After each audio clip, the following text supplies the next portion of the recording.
कार्तिक मास की नित्य-नेम की कथा।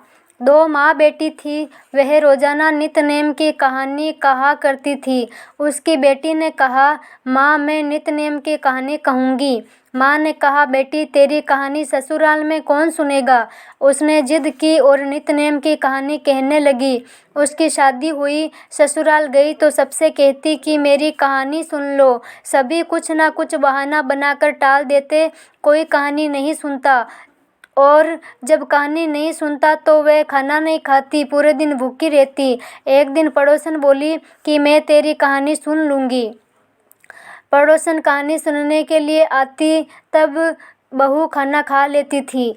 एक दिन ननद ने अपनी माँ से कहा कि माँ, भाभी पड़ोसन के कहने पर तो खाना खा लेती है और हम कहते हैं तो खाना नहीं खाती। माँ ने कहा, उससे मना कर देना।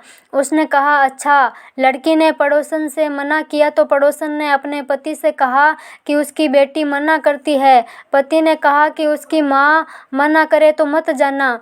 अगले दिन सास ने मना कर दी तो पड़ोसन नहीं आई। बहू की कहानी कोई नहीं सुनता तो वह भूखी ही रहती। ससुर ने पूछा कि बहू कैसी है, तो सास ने कहा कि अच्छी है, कामकाज तो कर लेती है मगर खाना नहीं खाती है। ससुर ने कहा कि बड़े घर की बेटी है, काम से थक जाती होगी, इससे काम मत कराया करो, लेकिन वे फिर भी नहीं खाती।